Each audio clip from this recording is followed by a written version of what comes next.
Bill Gates, co-founder of Microsoft Groups, Mark Zuckerberg, co-founder of Facebook, Gautam Adani, founder of Adani Groups, and Richard Branson, founder of Virgin Groups.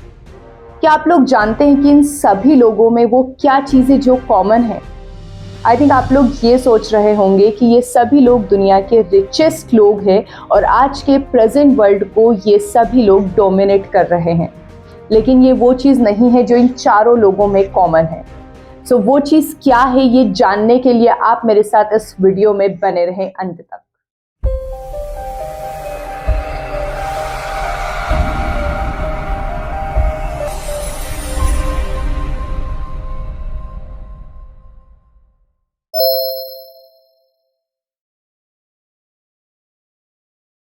Yes, mark Zuckerberg, Bill Gates and Richard Branson. अगर हम international level पर बात करते हैं तो ये लोग दुनिया को डोमिनेट कर रहे हैं, और अगर हम इंडिया लेवल पर बात करते हैं तो Tata groups and Ambani groups. आज ये सभी लोग दुनिया को अपने लेवल पर डोमिनेट कर रहे हैं और ये लोग दुनिया के सबसे रिचेस्ट लोगों में से एक हैं। ये चीज़ तो इन लोगों में कॉमन है ही, लेकिन एक और चीज़ है शायद आप और हम में से कभी किसी ने सोचा भी नहीं होगा कि वो इन सभी बड़े ग्रुप्स के लोगों में कॉमन कैसे हो सकती है। और वो चीज़ है कि ये लोग अपने आप को एक ऐसे ट्रैप से बचाने में सक्सेसफुल रहे हैं जिस ट्रैप में आज हम अपने आप को बहुत ही प्राउडली डालते जा रहे हैं। भाई अंबानी, विराट कोहली, आमिर खान, नरेंद्र मोदी, ये सब हमारे इस करंट एजुकेशन सिस्टम के ट्रैप में नहीं फंसे। Day by day, generation by generation, हम सभी ने मिलकर अपने आप को उस ट्रैप का एक हिस्सा बना लिया है और उस ट्रैप में अपने आप को इस कदर डाल दिया है कि हम लोग कभी उस ट्रैप से बाहर आना ही नहीं चाहते हैं, क्योंकि शायद हम कभी रिस्क नहीं लेना चाहते हैं। और दूसरी तरफ है आप लोग, जो शायद किसी स्कूल या कॉलेज में पढ़ाई कर रहे होंगे, अपनी 90% अटेंडेंस को मेंटेन कर रहे होंगे, अपने सारे असाइनमेंट्स टाइम पर कंप्लीट करके कॉलेज में सबमिट कर रहे होंगे, ना चाहते हुए भी आप सारी बुक्स को मेमोराइज कर रहे होंगे और स्कूल या कॉलेज के सारे रूल्स को आप फॉलो कर रहे होंगे, शायद इस उम्मीद में कि कॉलेज के बाद, कॉलेज से निकलते ही मेरे हाथ में एक ग्रेजुएशन डिग्री होगी, एक वेल सेटल्ड जॉब होगी और मेरा करियर सेट हो जाएगा। और उसके बाद आप अपने पेरेंट्स के लिए एक बड़ा घर खरीदेंगे, एक कार खरीदेंगे और शादी करेंगे। लेकिन सच्चाई क्या है आप जानते हैं? आप अपने आप को एक ऐसे ट्रैप में उलझा चुके हैं जहां से निकलना शायद नामुमकिन है, क्योंकि हम वो रिस्क कभी नहीं लेना चाहते हैं। और फाइनली 15 साल मेहनत करने के बाद आपके पास एक ग्रेजुएशन डिग्री होती है और फिर उसके बाद आप ट्राई करते हैं जॉब के लिए। न जाने आप कितने सारे इंटरव्यूज़ दे चुके होते हैं, लेकिन आपको हर जगह से रिजेक्शन मिल रहा होता है।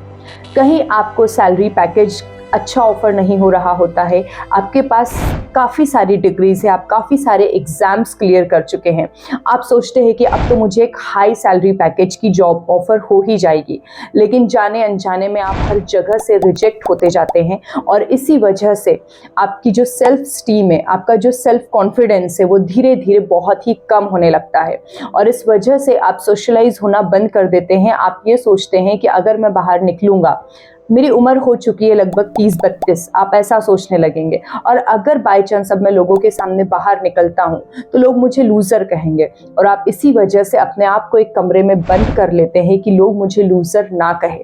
तैयारी शुरू करी आप कितने साल के थे? सर उस समय हम 18 साल के थे। और अभी हम 30 साल के हो गए। 30 साल के हो गए। तो पिछले 12 सालों में आपने अपनी ज़िंदगी में क्या किया है? ज़िंदगी में सर पढ़ते गया, डिग्री लेते गया। मैंने 3 सब्जेक्ट में पोस्ट ग्रेजुएट किया, बीएड किया, सीटेट क्वालिफाइड है, नेट क्वालिफाइड है सर। और सीजीएल मेरा एक ड्रीम जॉब था कि हम एक अच्छा नौकरी पाएंगे, रांची की राजधानी में रहेंगे, क्योंकि हम एक गांव से बिलोंग करते थे सर। देखते थे कि लोग इतने अच्छे प्रोफाइल में जॉब करते हैं, तो मेरी भी एक सपना थी, मेरे माता पिता की भी सपना थी। गाँव में हम लोगों को भी बहुत इच्छाएं थी कि ये बच्चा पढ़ने में ठीक है तो पढ़ेगा तो कुछ अच्छा करेगा, समाज के लिए कुछ अच्छा करेगा। मैंने बहुत मेहनत किया, मेहनत के साथ मैंने क्या नहीं सेक्रीफाइस किया। मैं 2 साल से घर भी नहीं गया हूँ आज तक। मेरे घर वाले भी बोलते हैं कब आओगे, क्योंकि मुझे डर लगता है कि घर जाऊंगा कुछ पैसे नहीं देंगे। मैं यहाँ पर ट्यूशन वगैरह पढ़ा के कुछ मजदूरी करके, और मैं अभी तक लगातार संघर्षरत हूँ सर। आपने जब तैयारी शुरू करी थी इस परीक्षा की, आप कितने साल के थे? उस समय हम 19 साल के थे। और अभी अभी तो 27 साल हो रहा है। और आप सिर्फ और सिर्फ एक ही प्रे करने लगते हैं कि है गॉड, मुझे कैसे भी करके बस एक जॉब मिल जाए। फिर आप अपनी जो कैपेबिलिटीज़ के अकॉर्डिंग आपको सैलरी मिलनी चाहिए, वो सब कुछ छोड़ के, आपने जितनी भी डिग्रीज कर रखी हैं वो सब कुछ छोड़ के आप कहीं भी किसी भी तरह की एक नौकरी पाने की चाह में लग जाते हैं और आप किसी भी सैलरी पैकेज को किसी भी तरह की कंपनी में एक नौकरी करने के लिए लग जाते हैं। लेकिन अब वहाँ पर ये होता है कि आपकी सैलरी तो उतनी है नहीं कि आप खुद के पैसे जोड़कर एक घर खरीद ले और एक कार खरीद ले। तो आप ले लेते हैं होम लोन, और घर लेने के बाद आपको लगता है कि अब मेरे पास एक कार तो होनी ही चाहिए, क्योंकि अगर मुझे सोसाइटी में रहना है तो मुझे स्टैंडर्ड तो मेंटेन करना ही पड़ेगा। और इसी के चलते आप कार लोन लेकर कार भी खरीद लेते हैं और आप फिर उसी ट्रैप में अपने आप को चारों तरफ से बांध लेते हैं, जिस ट्रैप में आप अपने आप को बचपन से बांधते हुए आए हैं। और फिर एक दिन आपको ये सब कुछ नॉर्मल लगने लगता है और आप इसी को अपनी लाइफ मान लेते हैं। 9 to 5 वर्किंग आवर्स की जॉब, जहां पर आप 2 से 3 घंटे एक्स्ट्रा वर्क करने लगते हैं अपने बॉस और अपने मैनेजर को इम्प्रेस करने के लिए। और शायद आप कहीं ना कहीं ये समझ लेते हैं कि मैं इतना अनलकी हूँ कि मुझे सक्सेस नहीं मिल पाई, मैंने इतनी मेहनत की उसके बाद भी मुझे सक्सेस नहीं मिली, तो शायद कहीं ना कहीं मेरे कर्म खराब रहे होंगे। और आप यही सोचते सोचते एक दिन बूढ़े हो जाते हैं, वही EMIs भरते भरते आपका बुढ़ापा आ जाता है। लेकिन ये सच्चाई नहीं है मेरे दोस्त। जो ट्रैप आपने स्कूल टाइम में, आपने कॉलेज टाइम में नहीं समझा, वही ट्रैप को आप अपने जॉब वाली लाइफ में भी कभी नहीं समझ पाए और फाइनली आप बूढ़े हो जाते हैं। लेकिन आपको इस ट्रैप के बारे में आज हम इस वीडियो में क्लियरली समझाएंगे कि वो कौन सा ट्रैप है जिसको रिचेस्ट लोग समझ चुके हैं और उन्होंने अपने आप को इस ट्रैप से बचा लिया है, और आप हैं कि कभी उस ट्रैप से अपने आप को बचा नहीं पाए हैं। तो दोस्तों, जिस एजुकेशन सिस्टम को आप बचपन से आंख बंद करके फॉलो करते आ रहे हैं, उस एजुकेशन सिस्टम को बनाया ही इसलिए गया था कि आप फेल हो सके। उस एजुकेशन सिस्टम को इसलिए बनाया गया था कि ताकि आप एक ओबीडिएंट फैक्ट्री वर्कर्स बन सके। अब आप लोगों को लग रहा होगा कि मैं कुछ भी बोले जा रही हूँ, but I promise just give me few minutes to clear all this things, और आप लोग कुछ ही देर में खुद ब खुद ही ये समझ जाएंगे कि ये पूरा का पूरा ट्रैप है क्या, जिसमें आप बचपन से और जनरेशन टू जनरेशन इस ट्रैप के जाल में फंसते आ रहे हैं।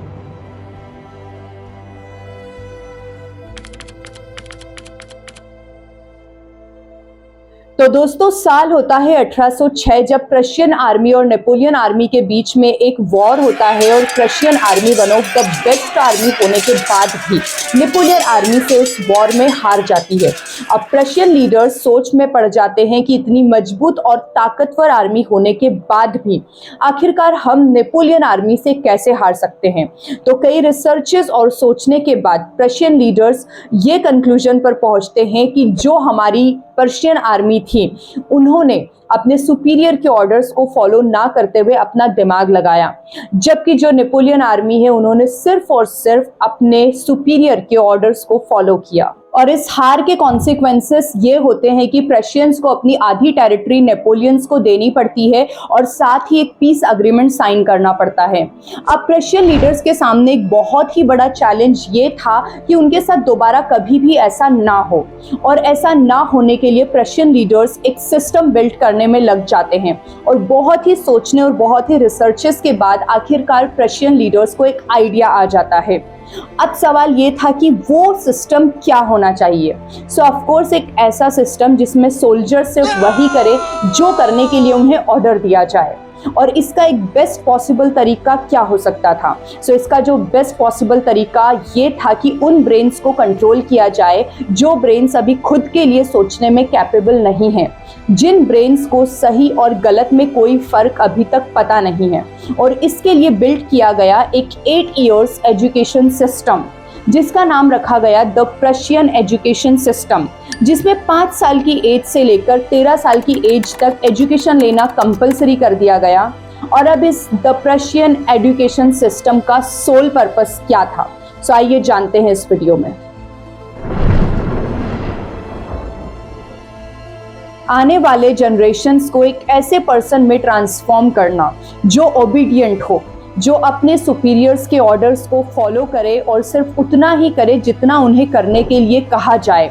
इस 8 इयर्स एजुकेशन सिस्टम के दौरान सिर्फ बच्चों को उतना ही पढ़ाया जाता था और उतना ही समझाया जाता था जिसमें वो सिर्फ अपने सुपीरियर के ऑर्डर्स को फॉलो कर सके, ना कि खुद के लिए कुछ सोच सके या खुद के लिए कुछ कर सके। अब प्रेसियंस का ये आइडिया काम कर गया और ये सिस्टम एग्जैक्टली वैसे ही वर्क कर रहा था जैसे कि प्रेशियन लीडर्स ने सोचा था और ये एग्जैक्टली उन्हें वैसे ही रिजल्ट दे रहा था। और इसी दौरान एक ऐसे एजुकेशन सिस्टम का इन्वेंशन हो चुका था जो आने वाली जनरेशन्स में एक बहुत ही बड़ा भौचाल मचाने वाला था, जो आने वाली जनरेशन्स को सिर्फ और सिर्फ एक फैक्ट्री वर्कर्स की तरह, एक फैक्ट्री मशीन की तरह बनाना चाहता था। इसी के साथ एक और चीज़ थी जो वर्ल्ड में बहुत ही तेज़ी से आगे बढ़ रही थी। गेस कीजिए वो चीज़ क्या हो सकती है। साल 1760 से 1840 तक इंडस्ट्रियल रिवॉल्यूशन अपने पीक पर था और ग्लोबल इकोनॉमी बहुत ही तेज़ी से दूसरे डायरेक्शन में शिफ्ट हो रही थी। अब तक लोग एग्रीकल्चर करके अपने हाथों से प्रोडक्ट बनाकर पैसे अर्न कर रहे थे, लेकिन अब वर्ल्ड पर मशीन्स ने डोमिनेट करना शुरू कर दिया था। जितने प्रोडक्ट्स एक आदमी अपने हाथों से एक महीने में बना पाता था, उससे कहीं ज़्यादा प्रोडक्ट मशीन एक दिन में बनाकर रख देती थी। But there was a problem. Factories आ चुकी थी, मशीन्स लग चुकी थी, लेकिन उन फैक्ट्रीज में काम करने के लिए वर्कर्स नहीं थे। लोग अपनी फील्ड में एग्रीकल्चर कर रहे थे, अपने हाथों से प्रोडक्ट्स बना रहे थे और अपने छोटे मोटे बिजनेसेस करके पैसे अर्न कर रहे थे। ऐसे में कोई क्यों अपना खुद का काम छोड़कर किसी और की फैक्ट्री में, किसी और के अंडर में जाके एज ए लेबर काम करना चाहेगा। अब इसका सॉल्यूशन क्या निकाला जाए, तो प्रेशियन एजुकेशन सिस्टम जो ऑलरेडी अपने रिजल्ट के कारण ऊपर के लोगों तक जा चुका था। वर्ल्ड की कई कंट्रीज में ऑलरेडी प्रेशियन एजुकेशन सिस्टम को अपना लिया गया था, लेकिन इस बार सोल पर्पस क्या था? और इस बारी सोल पर्पस ये होता है कि एक ऐसी जनरेशन को तैयार करना जिसकी क्रिएटिविटी को खत्म कर दिया जाए और उनके दिमाग में पैसे अर्न करने का सिर्फ और सिर्फ एक ही ऑप्शन डाल दिया जाए, that work as a labor in factories। और ठीक वैसा ही होना शुरू हो जाता है। जो लोग अब तक फार्मिंग करके, छोटे मोटे बिजनेस करके अपने हाथों से चीजें बनाकर पैसे अर्न कर रहे थे, उन लोगों के बच्चों के ब्रेन को इस तरीके से ब्रेन वॉश किया गया कि उनके दिमाग में सिर्फ एक ही चीज रह जाए कि एजुकेशन कंप्लीट करने के बाद हमें सिर्फ और सिर्फ पैसा कमाना है। उनके अंदर कोई क्रिएटिविटी ना रह जाए, वो कोई खुद का बिजनेस ओपन ना कर ले। इस वजह से उनके ब्रेन को इस तरीके से वॉश कर दिया जाता है that you only have to earn money after completing your education.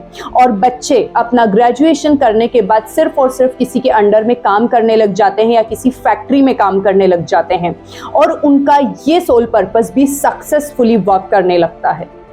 अगर हम सिर्फ जॉब्स के पीछे अपना एजुकेशन डिज़ाइन करेंगे तो हम देखेंगे कि जॉब्स हैं जो बड़ी जल्दी जल्दी चेंज हो रही हैं। हम आज प्रिडिक्ट नहीं कर सकते कि 5 साल बाद, 10 साल बाद जॉब्स क्या होंगी। और इसी तरह धीरे धीरे फैक्ट्रीज में जो वर्कर्स की कमी थी वो पूरी होने लगी। उस समय हमारा देश ब्रिटिशर्स का गुलाम था, लेकिन दिक्कतें अंग्रेजों के सामने भी थी। वो थे तो बहुत थोड़ी सी संख्या में और इतनी बड़ी आबादी को कंट्रोल करके रखना उनके लिए एक बहुत ही बड़ा टास्क था। साल 1835 थॉमस बेबिंगटन मकावले ने, शायद आप लोगों ने इसके बारे में अपनी स्कूल लाइफ में पढ़ा होगा, उसने एक प्रपोजल तैयार किया जिसमें भारत में इंग्लिश एजुकेशन सिस्टम को प्रमोट करना था, जो education system the Prussian education system पर ही बेस्ड था। उस वक्त लॉर्ड विलियम बेंटिक, जो कि ईस्ट इंडिया कंपनी के गवर्नर जनरल थे, उन्होंने इस प्रपोजल को इंग्लिश एजुकेशन एक्ट 1835 के नाम से पास कर दिया। और इस बार मकसद क्या था? तो इंडिया में लोग सोच रहे थे कि ब्रिटिशर्स हमारा भला ही चाहते हैं, हमें इंग्लिश सिखाकर हमें डेवलप बनाना चाहते हैं, लेकिन सच्चाई कुछ और ही थी। आप खुद मकावले के मुंह से सुन सकते हैं। Education should create a class of persons, Indian in blood and color, but English in taste, opinions, in morals and in intellect. Well, धीरे धीरे ही सही, लेकिन ब्रिटिशर्स अपने इस मकसद को अंजाम तक पहुंचा देते हैं। ऑफिस में क्लर्क से लेकर आर्मी में सिपाही तक हर जगह इंडियंस ही काम कर रहे थे। अब ब्रिटिशर्स ने इंडिया को गुलाम बनाकर इंडिया में ही रहकर इंडियंस से अपने रूल्स को इस तरह फॉलो करवाया कि इंडियंस उनके रूल्स को फॉलो करना अपनी ड्यूटी मानने लगे। अब आप लोग सोच रहे होंगे ना कि वाह, ब्रिटिशर्स ने क्या दिमाग लगाया। लेकिन खैर अब छोड़िए, आप क्या, आप तो 76 साल हो चुके हैं, अब तो सब कुछ ठीक ही चल रहा है। लेकिन आप लोग अगर ये सोच रहे हैं तो आप लोग बिल्कुल गलत सोच रहे हैं। आप लोग मुझे कुछ देर और दीजिए और आपको आपकी इसी ही सोच पर हंसी आने लगेगी। तो गाइस, क्या आप लोग जानते हैं कि आपके पेरेंट्स आपके पैदा होने के बाद या आपके पैदा होने के पहले से ही क्या सोचने लगते हैं? तो आप लोग शायद जाने या ना जाने, लेकिन मैं आपको बता दूं कि हर पेरेंट्स के दिमाग में बच्चे के पैदा होने के पहले से पैदा होने के बाद तक लेकर एक ही ख्याल उनके दिमाग में होता है कि मैं अपने बच्चे को इस शहर के सबसे अच्छे स्कूल और सबसे अच्छे कॉलेज में दाखिला दिलवाऊंगा। आप जैसे ही थोड़े बड़े होते हैं, आप जैसे ही स्कूल जाने वाली एज में होते हैं, आपके पेरेंट्स आपका दाखिला शहर के सबसे अच्छे स्कूल में करवा देते हैं और टेंशन फ्री हो जाते हैं और लोगों को बड़ा प्राउडली बताते हैं कि मेरा बेटा या मेरी बेटी इस शहर के सबसे अच्छे स्कूल में पढ़ता है। और इसके बाद वो रिलैक्स्ड हो जाते हैं और शायद वो ये सोचने लग जाते हैं कि अब तो मेरे बच्चे का जो फ्यूचर है वो स्कूल वाले या कॉलेज वाले बना ही देंगे। लेकिन मैं ये कहूँगी कि ये बिल्कुल ही गलत सोच रहे हैं आपके पेरेंट्स। और आपके पेरेंट्स ये सोचने लगते हैं कि अब मुझे सिर्फ और सिर्फ फी पे करनी है और मेरे बच्चे का करियर स्कूल वाले और कॉलेज वाले बना देंगे। लेकिन आई विल से कि आपके पेरेंट्स बिल्कुल ही गलत करते हैं और बिल्कुल ही गलत सोचते हैं। दोस्तों, जब आप स्कूल जाते हैं तब आप एक फ्रेश माइंड से होते हैं, आप बहुत ही क्यूरियस होते हैं, आपके दिमाग में बहुत सारी क्रिएटिविटी है जिसे आप दिखाना चाहते हैं। लेकिन जब आप स्कूल जाते हैं तो जो आपका माइंड सेट है, जो आप क्यूरियोसिटी लेकर जा रहे हैं, जो अपने साथ में आप क्रिएटिविटी लेकर जा रहे हैं, वो पूरी तरीके से चेंज हो जाती है। क्यों? क्योंकि स्कूल वाले आपके हाथों में एक कॉम्बिनेशन सा सिलेबस थमा देते हैं जिसमें 4 से 7 किताबें होती है और आपको बाउंडेड कर दिया जाता है कि आपको सिर्फ यही पढ़ना है और इसके बाद आप अपना क्रिएटिव माइंड यूज नहीं कर पाते हैं, या जो क्रिएटिविटी या जो नेचुरल टैलेंट आपके अंदर भगवान ने दिया होता है आप उसे यूज नहीं कर पाते हैं और आपके ऊपर एक बाउंडेशन आ जाती है कि मुझे सिर्फ और सिर्फ यही किताबें पढ़नी है और आप रात दिन उन्हीं किताबों को पढ़ने लगते हैं, उन्हीं के बारे में सोचने लगते हैं। और अगर आपने उसके अलावा कुछ और एक्स्ट्रा करने का ट्राई किया तो शायद एग्जाम में आपके मार्क्स पे अफेक्ट आ जाए और इसी डर की वजह से आप सिर्फ और सिर्फ उन किताबों तक सीमित हो जाते हैं और आप कुछ भी एक्स्ट्रा करने के बारे में सोचते भी नहीं हैं। और अगर आप किसी और चीज़ पे ध्यान देंगे तो एग्जाम में आपके मार्क्स कम हो जाएंगे और फिर आपको पनिशमेंट दी जाएगी।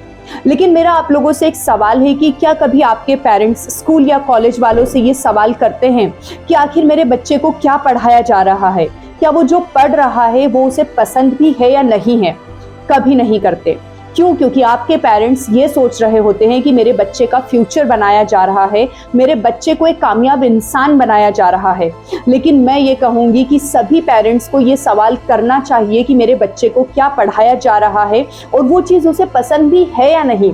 क्या मेरा बच्चा, उसे जो पसंद है वो पढ़ने के बाद और अच्छा इंसान बन सकता है? लेकिन वो कभी सवाल नहीं करेंगे, इसकी भी मैं आपको गारंटी दे सकती हूँ।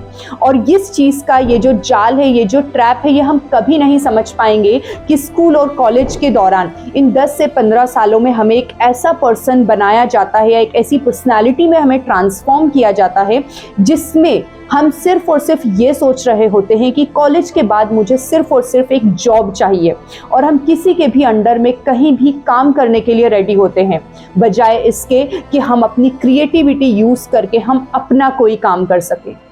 दोस्तों, आपको आपके स्कूलिंग और कॉलेज के दौरान एक ऐसा पर्सन बना दिया जाता है और एक ऐसी पर्सनालिटी में ट्रांसफॉर्म कर दिया जाता है कि आपके दिमाग में सिर्फ और सिर्फ ये चल रहा होता है कि मुझे कॉलेज से निकलते ही जॉब मिल जाए।